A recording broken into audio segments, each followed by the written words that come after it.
Reservation పైన 50% పరిమితిని తొలగించడానికి రాహుల్ గాంధీ ట్రై చేస్తామని చెప్పేసి కామెంట్స్ చేస్తారు నిన్న. సో ఏం చెప్తారు దానిపైన? అది పాసిబుల్ అవుతుందా లెక్క ప్రకారం? రాహుల్ గాంధీకి తెలుసో తెలియదో గానీ ఆల్రెడీ తమిళనాడులో తొలగించేశారు, కేరళలో తొలగించేశారు, హర్యానాలో తొలగించేశారు, ఒరిస్సాలో తొలగించేశారు, కర్ణాటకలో తొలగించేశారు. ఇక్కడ 50% రిజర్వేషన్స్ ఆయా రాష్ట్రాల పరిధిలో వాళ్ళు ఎప్పుడో తొలగించేసుకున్నారు. తమిళనాడు దానికి ముహూర్తం పెడితే కేరళ దాన్ని అత్యధికంగా స్థాయికి తీసుకెళ్లేసింది.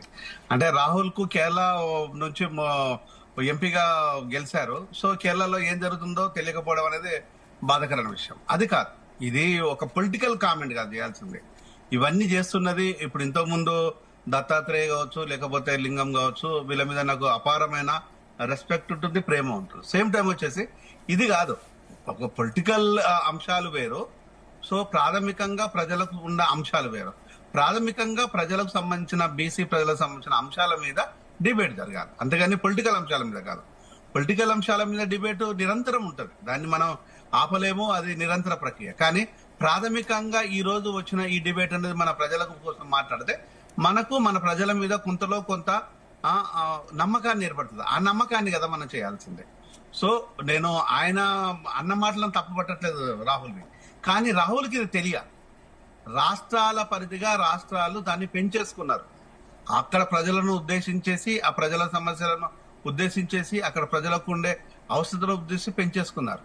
సో వాళ్ళని అభినందించాలి. ఈ రోజు పెరగలేదు, కానీ ఓబీసీకి రిజర్వేషన్ రావడానికి ఇవ్వడానికి అనేక ఇబ్బందులు పడుతున్న వీళ్ళు ఈరోజు ఎకనామికల్ బ్యాక్వర్డ్ పేరు మీద పేద ఓసీలకు రిజర్వేషన్ అనేది క్షణాల మీద జరిగిపోతుంది, వాళ్ళకు క్షణాల మీద జరుగుతూ ఉంటుంది.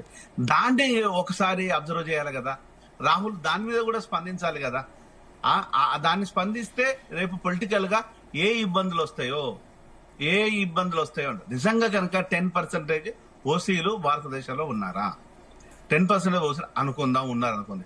రాష్ట్రాల పరిధి లోపల ఆ 10% అనుకున్నా, అది కూడా ఉంది అనుకుందాం ప్రజలు.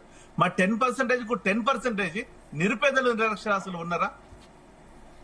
అది ఒకసారి ఆలోచించండి. ఒకవేళ మీరు అనుకున్న 10% ఉంది అని యాక్సెప్ట్ చేసినా కూడా ఇంత పేదరికంతో ఓబీసీలలో, ఎస్సీలలో, ఎస్టీలలో ఉన్న పేదరికము వీళ్ళ లోపల ఉన్నదా?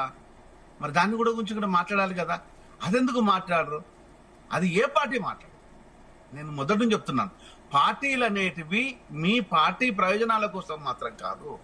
నాయకులు అనే వాళ్ళు ఇక్కడ మనకుండే ప్రయోజనాల కోసం కాదు, లేదా పార్టీ ప్రయోజనాల కోసం కాదు, ప్రజా ప్రయోజనాల కోసం మాత్రమే మాట్లాడాలి. దాని మీద మాత్రమే మనము డిస్కస్ చేయాలి. మరి ఈ విషయాన్ని మరి ఎందుకు మాట్లాడతలేరు? బీసీ నాయకులు కావచ్చు, ఎస్సీ నాయకులు కావచ్చు, ఎస్టీ నాయకులు కావచ్చు, లేకపోతే మైనారిటీ నాయకులు కావచ్చు, ఇది మాట్లాడాలి కదా. అంటే ఆ పార్టీలలో ఇది మాట్లాడితే వాళ్ళను చిన్న చూపు చూడొచ్చు, లేకపోతే వాళ్ళ గౌరవం తగ్గొచ్చు, లేదు అంటే వాళ్ళని పక్కన పెట్టొచ్చు. ఈ ప్రమాదం ఉంటది, డెఫినెట్ గా ఉన్నది. ఇక్కడ తీన్మార్ మల్లన్న ఏంటంటే ఒక రాజకీయ ఎత్తుగడలో భాగంగానే తీసుకున్నాడు తప్పితే ఇది ప్రజల మీద పెద్ద ప్రేమ ఉన్నదేం కాదు, చేసిందేం కాదు. నిజంగా కనుక తీన్మార్ మల్లన్న కనుక ఆ ప్రేమ ప్రయోజనాలు ఉంటే నువ్వు అదే పార్టీలో ఉండి అక్కడ ఎందుకు కొట్లాడవు? నువ్వు కొట్లాడాల్సింది ఆ పార్టీలో ఉండి కొట్లాడాల్సింది కదా. సస్పెండ్ చేస్తారు, సస్పెండ్ చేసినంత మాత్రాన అదే పార్టీలో ఉండు, ఆ పార్టీ కన్వనే పట్టుకో, ఆ పార్టీ జెండనే పోయి అక్కడే కొట్లాడు. అది ఎందుకు చెయ్యవు? అంటే నువ్వు అక్కడి నుంచి మారినంత మాత్రాన, చేసినంత మాత్రాన నువ్వు ఇంకొక పార్టీకి కోవట్టుగా చిత్రీకరిస్తారు. అది నిజమా అబద్ధమా అనే విషయం పక్కన పెట్టేస్తే చిత్రీకరించడం అయితే సహజమే కదా. అంటే అది ఇప్పుడు ఆ ప్రజల ప్రయోజనాలకు ఎక్కడైనా నెరవేరుతున్నాయా అంటే రాజకీయ ప్రయోజనమేనా? ఆ రోజు కేసీఆర్ గారు పదే రిజైన్ చేసేవాళ్ళు తెలంగాణ కోసం అని. అప్పుడు రిజైన్ చేస్తే ఆయన ఒక మాట చెప్పేవారు, నేను తెలంగాణ ప్రయోజనాల కోసము రిజైన్ చేస్తున్నానని చెప్పేవారు. మందకృష్ణ మాదిగ వచ్చేసి రాజకీయ పార్టీలతో కలిసి పనిచేశారు. ఎందుకు పనిచేస్తున్నావు ఇంత రాజకీయ పార్టీలు అంటే, నేను వర్గీకరణ అంశాన్ని